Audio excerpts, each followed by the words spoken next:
गीता ज्ञानदाता ब्रह्म कह रहा है वो नहीं करनी चाहिए। श्रीमद् भगवत गीता जी अध्याय नंबर 7 के 12 से लेकर 15 आपने पढ़ लिए। अब 7वें अध्याय के 16, 17, 18 3 श्लोकों में गीता ज्ञानदाता अपने साधकों की जानकारी देता है।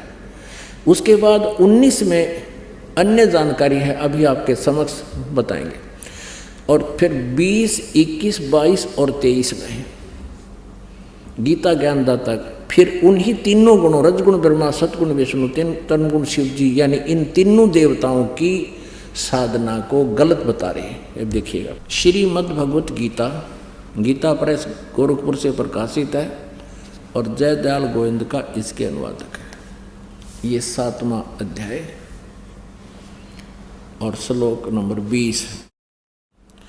उन भोगों की कामना द्वारा जिनका ज्ञान हरा जा चुका है, यानी तीनों देवताओं से जो लाभ मिलना है उसके कारण अपने स्वभाव से प्रेरित होकर उस नियम को धारण करके अन्य देवताओं को भजते हैं, पूजते हैं। और 21 में क्या बताया फिर,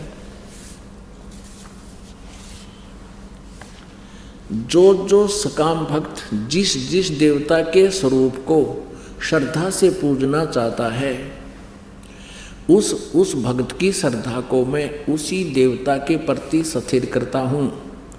यानी जो विष्णु की साधना करता है विष्णु रूप धारण करके आ जाता है, जो शिव जी की पूजा करता है शिव जी का रूप धारण करके आ गया और उनके छोटे मोटे काम कर दिए ताकि वो लगे रहें। अच्छा, 22 में क्या कहा है, वह पुरुष उस श्रद्धा से युक्त होकर उस देवता का पूजन करता है और उस देवता से मेरे द्वारा ही विधान किए हुए उन इच्छित भोगों को निसंदेह प्राप्त करता है। अब इसने तीनों अपने पुत्रों को एक एक विभाग दे रखा है, इनको भी थोड़ी थोड़ी शक्ति दे रखी है और वर्क डन ही ये दे सकते हैं तीनों, केवल जो जैसा करता वैसा। परंतु उन अल्प बुद्धि वालों का है गीता ज्ञानदाता कहता है उन मंद बुद्धि वालों का वह फल नाशवान है जो ब्रह्मा विष्णु महेश की पूजा करते हैं, तीनों देवताओं की। वे देवताओं को पूजने वाले देवताओं को प्राप्त होते हैं और मेरे भक्त मुझको ही प्राप्त होते हैं। जैसे चाहे भजे, ऐसे गलत अनुवाद किया, मेरे भक्त मुझे प्राप्त होते हैं। अब पुण्यात्मा, अब ये काल कहता है कि ये जो साधना ये कर रहे हैं इनका ये पूजा अन्य देवताओं की जो पूजा करते हैं ये शास्त्र विधि रहित है। अब देखिएगा अध्याय नंबर 9 के कुछ श्लोक आपको दिखाते हैं। अध्याय नंबर 9 का और श्लोक नंबर 23 में कहा है, हे अर्जुन, यद्यपि श्रद्धा से युक्त जो सकाम भक्त दूसरे देवताओं को पूजते हैं वे भी मुझको ही पूजते हैं, क्योंकि कोई भी जैसी साधना कोई कर रहा है वो भगवान के लिए ही कर रहा है। तो ये कह रहा काल गीता ज्ञानदाता कि वो भगवान की पूजा के लिए ही कर रहे हैं, किंतु उनका वह पूजन अविधि पूर्वक अर्थात अज्ञान पूर्वक है। अब कहते हैं वो अविधि पूर्वक शास्त्र विधि को त्याग कर मनमाना आचरण है। अपने आत्माओं, इस पवित्र सदग्रंथ को समझने के लिए हमने थोड़ा सा विशेष ध्यान देना पड़ेगा।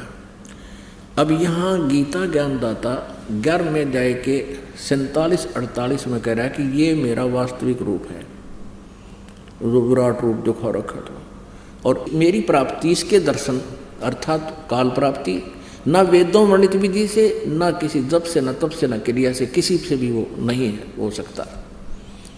तो इससे क्या सिद्ध हुआ कि गीता जी यानी वेदों में वर्णित विधि ओम नाम है। ओम के जाप से कहाँ जाता है ब्रह्मलोक में, वो महास्वर्ग है, लेकिन वो दर्शन नहीं देता वहाँ ये काल इनको। वो सिर्फ इसीलिए इसको निराकार माना जाता है। ये खुद कहता मैं वहाँ अव्यक्त हूँ, मैं अपनी योग माया से छुपा हुआ हूँ 7वें अध्याय के 24-25 में। और ये मूर्ख जन समुदाय मुझे कृष्ण मान रहे हैं, व्यक्ति रूप माया हुआ मान रहे। मैं व्यक्ति नहीं हूँ, मैं तो अव्यक्त रहता हूँ। मैं कभी इस रूप में कभी अपने वास्तविक रूप में किसी के सामने नहीं आता।